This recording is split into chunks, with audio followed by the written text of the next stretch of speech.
رسول کے لیے اور مومنین کے لیے۔ یہ اللہ نے مومنین کے لیے باعزت ہونا خود اس نے فرما دیا۔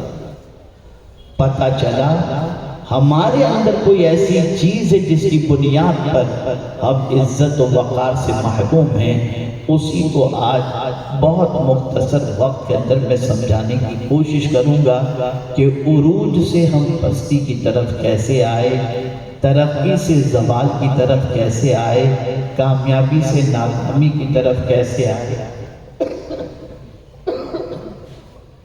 تھوڑی دیر میں اس کو سمجھانے کی کوشش کروں گا، وقت بھی زیادہ نہیں ہے اور آپ اکثر مجھے سنتے رہتے ہیں۔ حضرت کو بھی وقت دینا ہے تاکہ حضرت نصیحتیں بھی ہم سن سکیں۔ مجھے بس مختصر یہ آج سمجھانا ہے، اور اگر یہ بات حدیث کی روشنی میں سمجھ میں آ گئی تو انشاءاللہ العظیم ہم اپنا کریکشن کرنے کی طرف بڑھیں گے، اور اللہ نے چاہا تو اللہ کھویا ہوا وقار اور کوئی بھی عزت دوبارہ ہمیں عطا فرما دے گا۔ ایک سوال آپ سے میں پوچھتا ہوں، آپ اپنے گھر میں ہیں، آپ اگر صوفے پر بیٹھے ہیں اور آپ کا کوئی بچہ قرآن شریف کو نیچے رکھ دے تو آپ کیا کریں گے؟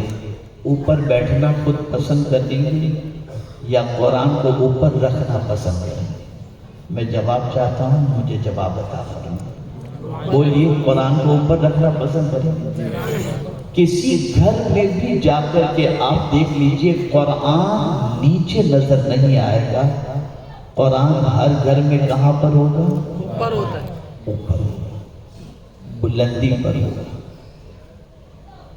کبھی ہم نے یہ سوچا کہ اللہ عز و جل نے قرآن کو بلندی پر رکھنے کا مزاج، فطرت اور عادت اللہ نے کیوں بنائی کہ یہ کتاب تم نیچے نہیں رکھو گے، یہ کتاب کو جب بھی رکھو گے اوپر رکھو گے، بلندی پر رکھو گے، اس کی جگہ نیچے نہیں ہے، اس کی جگہ اوپر ہے۔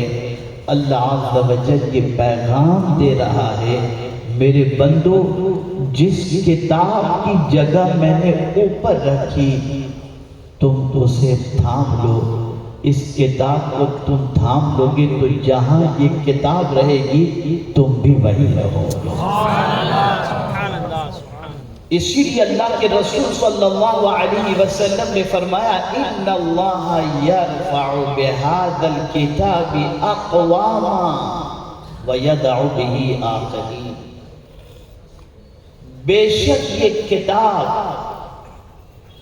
اس کتاب کے ذریعے ایک قوم بلندی پر جائے گی اور اسی کتاب کی وجہ سے ایک قوم پستی کی طرف جائے گی۔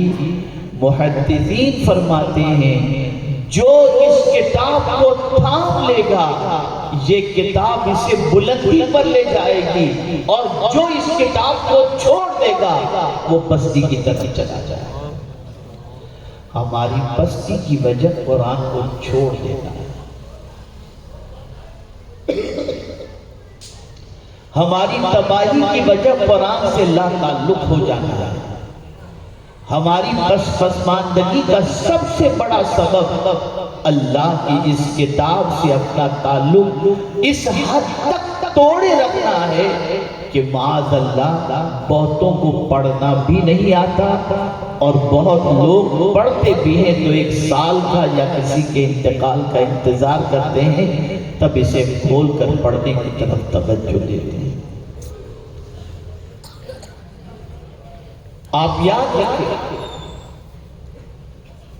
چیٹ جی پی ٹی پہ جا کر کے آپ کوشچن کر لیجئے کہ قرآن کی ایک آیت جیسی آیت ہمیں چاہیے۔